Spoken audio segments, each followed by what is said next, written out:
vamos confiar nessa presença e abrir os nossos corações para receber as coisas que emanam do céu.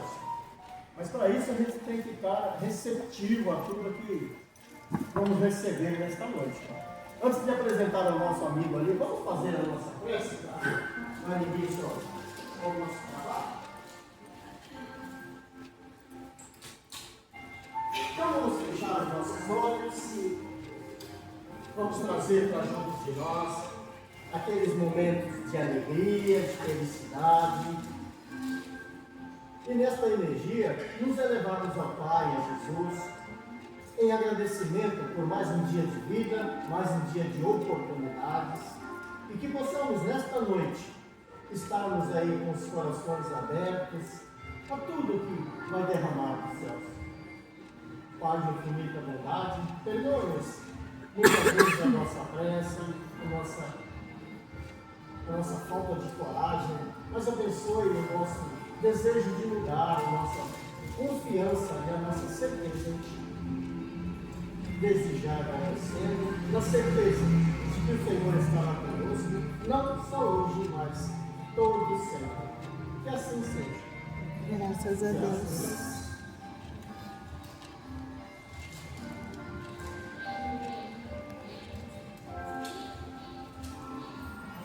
O nosso companheiro Pedro Azevedo irá falar para a gente esta noite.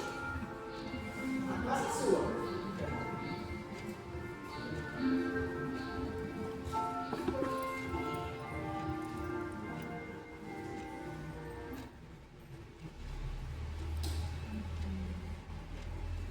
Boa noite a todos. Boa noite.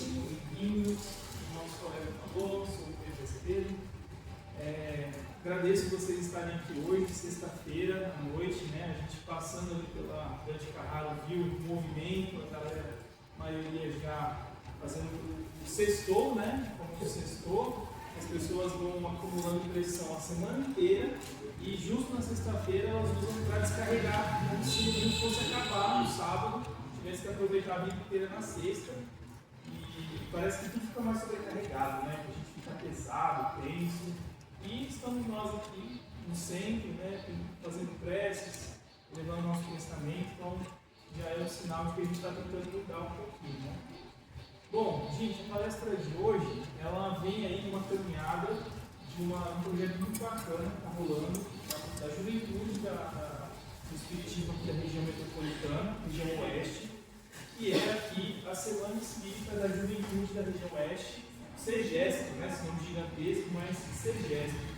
É uma iniciativa da USP, da região, a pessoa aqui da Tarsila, que é coordenadora, movimenta todo, né, o projeto.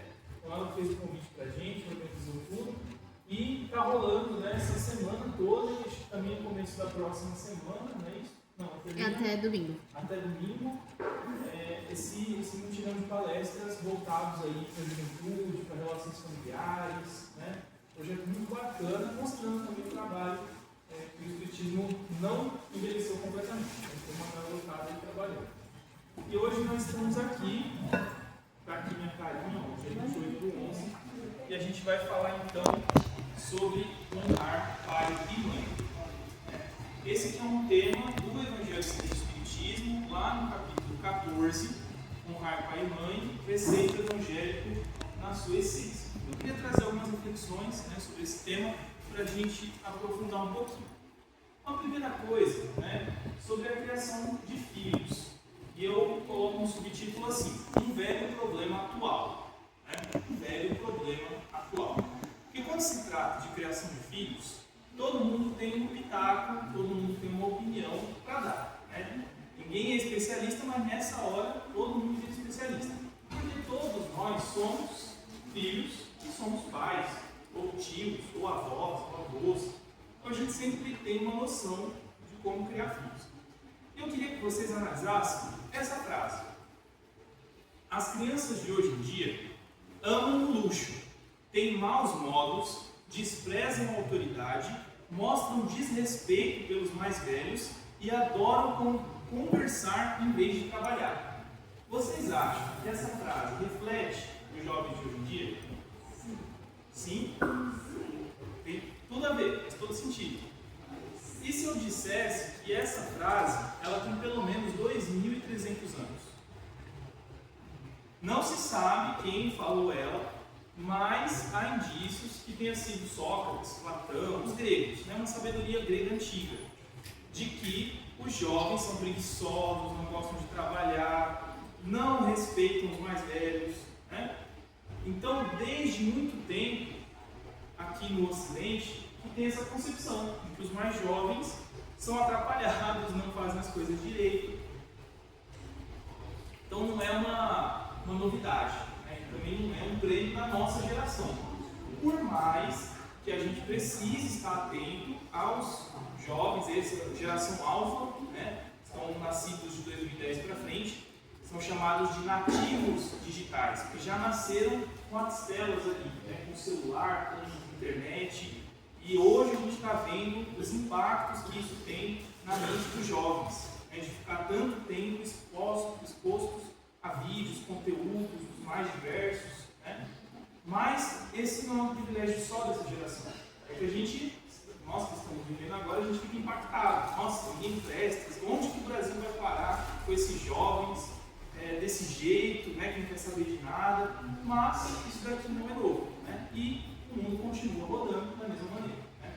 Então, a primeira coisa é a gente colocar isso numa perspectiva histórica, para não causar pânico, não causar nenhum tipo de discurso assim fatalista, né? O mundo não vai acabar, as coisas vão continuar seguindo, isso é normal, por mais que a gente esteja um pouco desesperado. Bom, então isso tem a ver com o conflito geracional, né? Que é um tema muito importante, conflito geracional. O que são as gerações? Os sociólogos, os filósofos tentam estudar, tentam nos ensinar o que é uma geração. Alguns dizem que é a cada 30 anos que muda uma geração. Outros já dizem que tem mudado cada vez mais rápido, a cada 10, 15 anos, por conta da tecnologia, dos avanços da tecnologia. Então, a geração a cada 10, 15 anos já tem outra cabeça, muito diferente da geração anterior, né? Então, quais são as características, né, do conflito geracional? O primeiro é que ele é recorrente na história. Como a gente viu aquela frase, é muito antigo. Desde 2.500 anos, os mais velhos têm algum tipo de problema com os mais jovens. O segundo ponto é que toda geração nova, ela vem com uma proposta de romper com os limites da geração anterior. Um exemplo, a geração dos anos 70, dos anos 80, aqui no Brasil, por exemplo, é uma geração que vai vir no final da ditadura militar, então é uma geração que vai querer se rebelar contra os avós, contra os pais, e vai pedir a volta da democracia, né, o movimento direta já, vai ser uma geração do rock and roll, né, vai ter mais uso de drogas, também as drogas vão chegar no Brasil. Vai ser aquela geração dos cabelos, todo bagunçado, das roupas coloridas. A gente tem uma certa saudade dos anos 80, né? Agora voltou aquela série Stranger Things, que é passada nos anos 80, e está fazendo um sucesso, né? Os anos 80 muito saudosos na nossa memória coletiva. Mas foi uma geração que veio para modificar aquilo da geração dos anos 40, dos anos 50, dos anos 60, né? Então todas as gerações vêm para mudar. E essa geração atual, né, que eu me referi, dos anos 2010 para frente, elas também vêm querendo mudar a cabeça dos que nasceram nos anos 90. Então sempre uma geração vai tentar ir contra os pais, ir contra os avós. Isso é coisa do jovem, é coisa do adolescente, né? A psicologia vai explicar isso. Freud vai dizer que a nossa consciência, nossa subjetividade, quem nós somos, só se forma, preste muita atenção nisso, só se forma a partir do outro. Então toda criança, ela precisa do pai, da mãe, dos amigos, do entorno, para que ela se conheça como alguém. Então é na relação com o outro que forma o eu. Então, desse modo, para que eu me forme, eu preciso dizer não para o outro ou dizer sim. Eu preciso estar nessa relação. Então o jovem, ele vai ser rebelde, vai querer bater, vai querer espancar, né? É natural, uma hora surta. Então ele vai apreciar coisas boas do pai e da mãe, que ele vai pegar como características fundamentais, e outras ele vai recusar. É onde vai vir o conflito geracional, né? Que é o grande problema de se ter criança em casa, de se ter adolescente. Todo mundo sabe a fase da rebeldia, e que depois vai passando. A gente costuma dizer que ali com 24, 25 anos que a gente vai virando gente, né?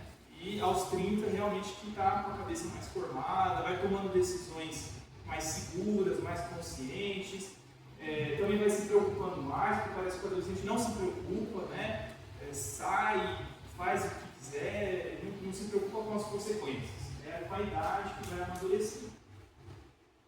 Então, essas são características da juventude, do ser adolescente, do cérebro, né? Porque a gente não pode deixar de colocar nessa equação o cérebro, que é o nosso corpo físico, orgânico, que está em desenvolvimento. Então a criança, né, ela é agitada, ela pula, ela morde o outro, ela cutuca. A gente fala, meu Deus, como é que pode? Essa criança está com obsessor. Não. Mas não é, é a fase. Né? Tem muita energia para gastar, tudo é normal. Né? Mas precisamos pôr alguns limites também. Então, quem aí tem criança em casa, saiba que às vezes é importante também dizer não. É muito importante ser firme, não precisa ser violento, né? A gente não está falando disso, mas dizer alguns não é fundamental. Né? Não vamos cair nessa de porque eu vou dar para o meu filho, para o meu neto, tudo que eu não tive. Isso é um erro fundamental. Né? A gente não deve ir nessa lógica. Precisa pôr alguns limites, porque a criança pede limite. Né? Ela se forma a partir dos nãos. Lembra? Então, esse é um movimento dialético e conflituoso por natureza. O que é dialético? Ele vem em caminhos opostos. É como uma pista, mão e contramão. Né? Então, enquanto os mais velhos querem paz, sossego, silêncio, meditação para contemplar a vida, contemplar os erros do passado, os acertos do futuro, o jovem só quer curtir, só quer. E aí a gente se gosta de música alta, né? A gente, meu Deus do céu, minha rua é uma rua sem saída. Tem um abençoado, né, que colocou um som no carro, um negócio que estrala, que a janela treme, que a gente, nossa Senhora. E é isso, é o auge dos hormônios da juventude e a gente querendo sossego, né? Então esse é um conflito natural. Né? E aí eu queria trazer para vocês uma música para a gente refletir, talvez vocês conheçam, mas para a gente ter um outro olhar sobre. A gente vai ter som? Ah, sério? Puxa vida. Não deixa. Eu vou só falar para vocês, é a canção Como Nossos Pais, do Belchior.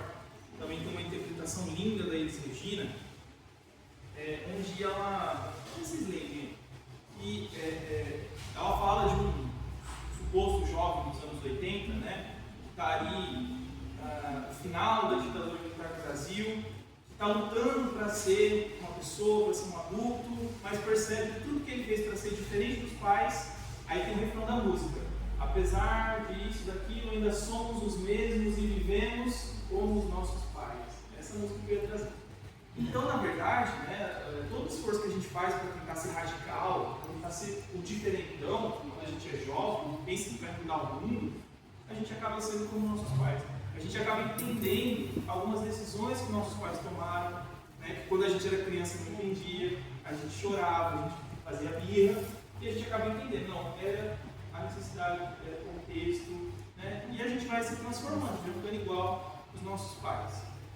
Então, é uma canção para a gente poderia refletir. Bom, indo especificamente para o texto, lá do Evangelho segundo o Espiritismo, nós temos que honrar a seu pai e sua mãe não consiste apenas em respeitá-los, é também assisti-los na necessidade, é proporcionar-lhes repouso na velhice e é cercá-los de cuidados como eles fizeram conosco na infância. Então veja, né? O ser humano é um animal peculiar da natureza. Ele precisa de cuidado total ao nascer. Uma criança humana, se você larga ela na água, na floresta, ela não sobrevive. Diferente da tartaruguinha, que choca do ovo e já vai direto para o mar viver a vida dela. O inverso também acontece. Então, dentro do nascimento, a gente é completamente dependente. E no ciclo final, a gente vai se despedindo da vida carnal, indo para a mortalidade, também somos completamente dependentes. Né? Então, uma das funções, melhor. Uma das melhores definições sobre velhice é perda de função. Perda de função neurológica, a gente começa a esquecer as coisas. E quanto mais atribulada é a nossa vida, mais a gente esquece.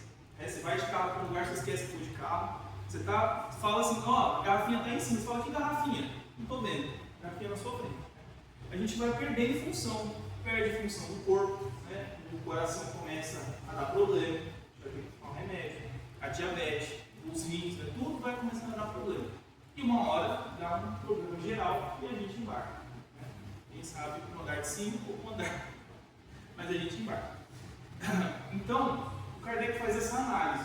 Essa preparação da natureza, né, da ordem divina, do funcionamento do cosmos, pede que o ser humano seja assistido ao nascer e assistido ao morrer. Né? Então, como nós somos dependentes do genitor, que dentro de uma ética deve cuidar da criança, deve fornecer alimentação, vestimenta, carinho, afeto, né? E se não o fizer, Kardec descreve que isso é uma grave infração das leis naturais. Então, aquelas mães que abandonam os filhos, os pais que abandonam as mães grávidas e os filhos, tudo isso gera um custo muito grande, mental mesmo para todos nós, mas para aquele espírito também, né, que uma hora ou outra vai ter que reparar aquele débito ali. Né? Aquilo volta para ser resgatado. Então, aquilo é uma falta grave. É preciso, dentro da ética, da moral espírita, cuidar, proteger. E quando os pais, então, tiverem a perda de função, ficarem mais velhos, desgastados, precisam ser assistidos pelos filhos. Mas, a gente vai falar mais para frente, isso é difícil de acontecer cada vez menos. Né? Essa assistência aos pais, sobretudo aos pais mais velhos, aos idosos. A gente vai falar sobre isso. Então, quis Deus mostrar por essa forma, né, que o pai cuida do filho, o filho cuida do pai, que ao amor se devem juntar o respeito, as atenções, a submissão e a condescendência, o que envolve a obrigação de cumprir-se para com eles, de modo ainda mais rigoroso, veja só, tudo que a caridade ordena relativamente ao próximo em geral. Então nós temos uma máxima que é a lei da caridade.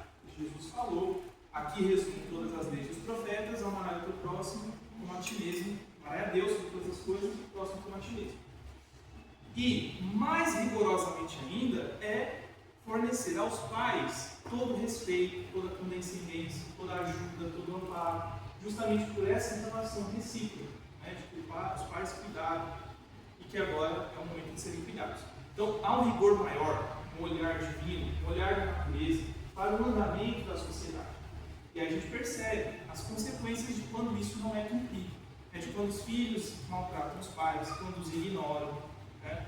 A passagem bíblica, em alguns textos, como de Êxodo, se não me engano, e tem um outro que foge agora à mente, eles dizem, né, honrai o teu pai e tua mãe, a fim de que viva longo tempo na terra que Deus, o Senhor Deus, nos dará. Algo nesse sentido. E Kardec vai falar sobre isso, dizendo que o povo hebreu da época, eles não concebiam um mundo espiritual, concebiam um mundo carnal, um mundo material. Mas já reconheciam a importância do respeito aos pais para se manter uma vida harmoniosa na terra, nessa terra que Deus nos dá, na vida que Deus nos dá. Então já é um preceito muito antigo, dentro da tradição judaica, mas também do cristianismo. E aí nós temos essa lição. Pais e filhos são espíritos em evolução. A gente não deve desconsiderar isso. Né? Existem alguns discursos que buscam romantizar demais a figura da mãe e do pai. E hoje, no universo das redes sociais, isso é muito presente. Né? Sobretudo para as pessoas de maior posse financeira, né? Como Virgínia, que vai postar todo o passo a passo do nascimento do filho, dentro de uma maternidade que ela comprou, ela reservou a maternidade. Então não se trata de romantizar a função de pai e mãe, trata-se de reconhecer que há erros, que há descaminhos, que ninguém é perfeito, que todos estão aprendendo, né? Que os pais têm a oportunidade de aprender com os filhos a oportunidade de obrigação de aprender alguma coisa com os pais, e que são espíritos nessa linha evolutiva, né? Não estão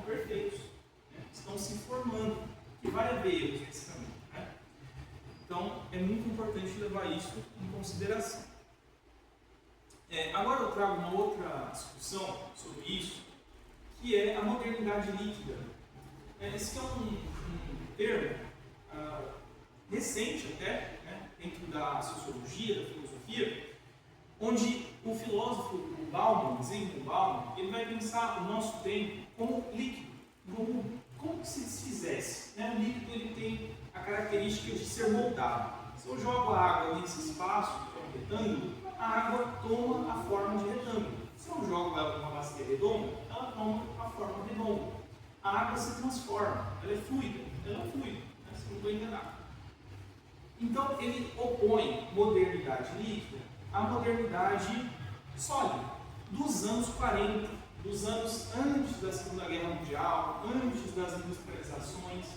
E nessa modernidade sólida, né, dos anos 40, dos anos 30, a sociedade ela tinha funções mais rígidas, papéis mais definidos do homem, da mulher, dos filhos. Nessa imagem, que não sei se a gente consegue ver bem, a gente tem ali 1940, o que seria um padrão familiar. Né? Temos ali o pai, a mãe, as crianças em volta da mesa, todos orando na refeição. Isso era uma tradição comum, inclusive no Brasil, nos anos 30, 40, até antes, né? Da família estar reunida para o jantar, para o almoço, né? Tinha esse costume.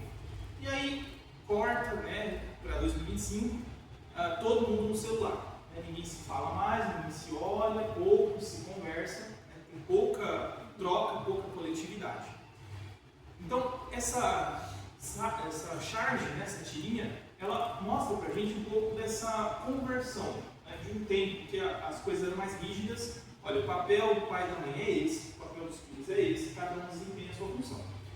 Mas tem uma observação. Geralmente, nessa sociedade, o homem trabalhava sozinho, dentro de uma indústria. Né, foi a época que o Brasil estava se industrializando, tinha lá as metalúrgicas. Então, o homem trabalhava, tinha um salário, digamos, razoável, e a mulher ficava em casa, cuidando das crianças. Né? Ele chegava em casa, a janta estava pronta, a casa estava limpa, as crianças estavam lá, e tudo funcionava. Né? Com um monte de desvio, mas funcionava. Nessa outra sociedade, que é a nossa, que é atual, incluindo a industrialização e tudo, não é só o homem que trabalha, não tem nem como. Porque com o salário mínimo, se só o homem trabalha para sustentar a família, todo mundo passa fome. Então, homem e mulher trabalham, ambos passam o dia fora de casa, ambos têm que cuidar das funções domésticas e dos filhos, né? E aí, os papéis não são tão delimitados. Né? O papel do homem e da mulher se discute muito, né? O que é ser pai, o que é ser mãe. Há muito mais liberdade, o que é bom, mas por outro lado as pessoas elas acabam se perdendo na própria liberdade. Porque a liberdade não é romântica. A liberdade não é algo tão bom assim. É só bonito de falar. Liberdade é o que todo mundo consegue falar e entender, mas ninguém consegue explicar. Ser livre é tomar decisões. E a gente não gosta de tomar decisões. É difícil tomar decisões. Né? Então, quanto mais liberdade dá ao ser humano, quanto mais livre-arbítrio temos, mais responsabilidade temos sobre a nossa vida, sobre as nossas escolhas.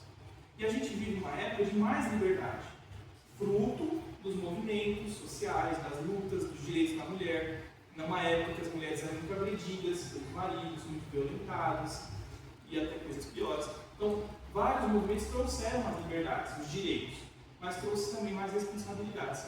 E a gente patina, né, enquanto sociedade, para lidar com isso. E aí o resultado é esse. Né? Nós temos uma sociedade com muita liberdade, que nós temos muita dificuldade para lidar com essa liberdade, vários caminhos e descaminhos, e na maioria deles nós nos perdemos. Né? A gente não consegue definir o que é certo e o que é errado, e chegamos nesse imbróglio. Né? Uma família que pouco se conversa, pouco se fala, né? Que passa muito mais tempo dentro das redes sociais do que conseguindo lidar com os problemas e com as dificuldades dos outros. Essa é a nossa realidade de hoje. E nós temos as bolhas sociais, que dentro do celular, dentro do computador, o que estão vendo? Estão vendo conteúdos dentro daquela bolha. Não expande o conhecimento, ele fica dentro daquele limite, daquele horizonte. A pessoa vai retroalimentando os mesmos sentimentos, os mesmos desejos, Então, quando você abre lá a rede social, sempre aparecem coisas muito parecidas. Né? Tem gente que aparece mais vídeo engraçadinho, outros que aparecem muita coisa de comida, receitas. Aquilo é uma armadilha, é para a gente passar mais tempo possível dentro daquela rede. Então são as famosas bolhas. E a gente vai ficando, né? A gente se isola do convívio social para alimentar o nosso interesse pessoal ali dentro das redes. Então, o que são as relações líquidas de hoje em dia? O valor das pessoas está no quanto elas podem consumir. Veja que pesado, mas é muito isso que acontece. Hoje a gente dá mais valor para as pessoas que mais têm condições de consumir, os melhores consumidores. Então, quem tem o melhor carro, quem se veste melhor, quem performa melhor de um jeito ou de outro. Então, essas pessoas são vistas como mais valorizadas. E dentro da relação familiar, é aquela avó que pode dar presente todo ano, é aquele tio que tem um sítio, uma chácara que leva para tal lugar. Então, as relações vão sendo barganhadas, vão sendo comercializadas. Né? Se antes o respeito ela era pela hierarquia da idade, agora ela é comercial. É quem tem mais, quem pode mais. Outro ponto importante é afeto, carinho, respeito se tornam comerciais. Então, tudo na nossa vida vai girando em torno de relações comerciais. E se a gente parar para pensar, o que a gente faz hoje sem dinheiro? Tudo virou uma troca, tudo virou uma base de quanto tempo eu posso oferecer para isso, para que me dê algum retorno. A gente pouco pensa na lógica lá de Jesus, na lógica da caridade, da doação espontânea, né, do ouvir atenciosamente alguém que esteja passando por uma situação. Nós vivemos ansiosos, angustiados, com pressa, ou pior ainda, cansados. Não é nem má vontade, é cansaço. Acordamos muito cedo, trabalhamos demais, né? Nos dedicamos demais e quando chega no final do dia não tem mais energia, não tem mais paciência. Né? Eu às vezes chego do trabalho e falo assim, não estou para mais ninguém, não quero ouvir mais ninguém, não quero ver ninguém, quero deitar, sumir, assim, jogar o cobertor por cima. E acontece muito isso, nós estamos exaustos. É onde surgem as inúmeras doenças mentais do século XXI. Né? Burnout, depressão, ansiedade, tudo mais que se possa pensar. E um outro ponto é o individualismo acima do coletivismo. Então, essa modernidade líquida traz o individualismo. Nós somos cada vez mais individualistas. Né? Uma pesquisa recente, não vou citar aqui a fonte que eu não lembro, mas indica que hoje as pessoas acima dos 30 anos têm muito menos amigos do que há 20 anos atrás.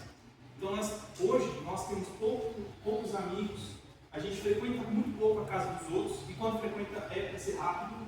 Quando alguém frequenta a nossa casa também é para ser rápido, não fica muito bem.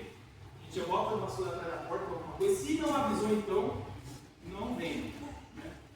Tudo isso são sinais do individualismo. Estamos cansados, precisamos fazer tudo rápido. Né? E se não for, se essa pessoa não me trazer alguma coisa para mim, não for me oferecer algo bom, então não vale a pena conversar. E aí eu já puxo o gancho para dizer o seguinte: o idoso, assim como a criança, o bebê, são criaturas, como eu estava dizendo, totalmente dependentes. Portanto, são existências que não geram, vou usar essa palavra, lucro, não geram consumo. Né? O idoso tem os mesmos hábitos e já está fraquinho, né? O máximo que ele vai consumir mais é remédio, né? Já não é qualquer comida que desce. Então, dentro dessa lógica, são seres descartáveis. Veja, estou usando esse termo, talvez seja pesado, mas vocês vão ver que é a verdade. Vocês vão ver muitos idosos abandonados, em quartos, sem cuidado, ou então no canto de um quintal, de uma casa, olhando para baixo, olhando para cima. Não querem incomodar os mais jovens que estão trabalhando, estão ocupados. Outros já dão trabalho mesmo, que se dane, mas está certo, né? Agora tem uns que não, dizem, não vou dar trabalho, e aí vai sofrendo ali quietinho, no seu silêncio, né? Não tem ninguém para conversar. Idosos gostam de contar história, é normal, todo mundo, a gente vai tendo uma certa idade, a gente vai gostando de conversar mais. E o jovem não tem paciência de escutar, né? Quando escuta é assim, tá bom, e vai embora. Então vai se tornando esse abismo. Hoje muitos idosos se sentem sozinhos, e esse é um tema tão relevante que o governo federal fez uma campanha, olha lá, respeito não tem prazo de validade. Né?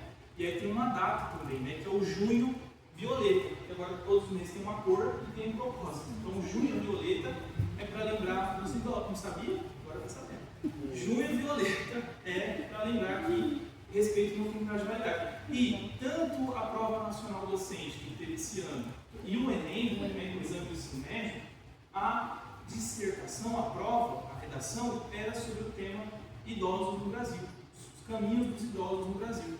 Então, para os jovens pensarem como estão os idosos, tem atendimento de qualidade no SUS, no pronto-socorro, no postinho. Quem são os idosos? São nossos pais, são os nossos avós. Tem terapia ocupacional, tem atividades ou não, ou estão sendo deixados de lado, estão sendo negligenciados, ou sofrendo desrespeito, né? Tem esse termo aí, idadismo, que é o preconceito, desrespeito contra os mais velhos, né? A exclusão. Então, às vezes o idoso está pegando ônibus 6 horas da manhã, as pessoas maltratam, o que o idoso está fazendo uma hora dessa no ônibus? Está em casa dormindo? Não, o idoso acorda cedo, né? Ele quer viver, quer ir no mercado, ele quer passear na cidade, ele tem o direito, é um ser, ele tem que passear, tem que transitar. E a cidade tem que ter, tem que comportar essa pessoa, tem que oferecer para ela condições de transitar, com qualidade, com segurança. Vai caminhar no calçadão de Carapicuíba, não dá, está tudo quebrado, as pessoas tropeçam, caem, se machucam. Então a cidade tem que oferecer calçadas largas, planas, né? Não pensar só em carro, poluição, prédios.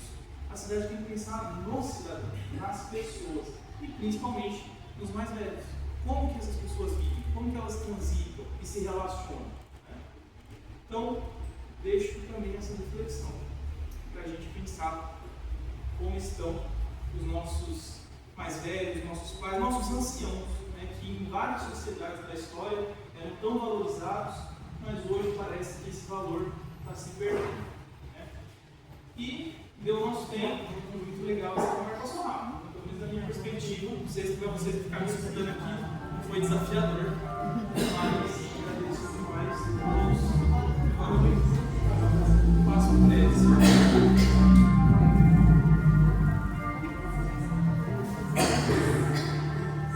Vamos elevar o nosso pensamento para Deus.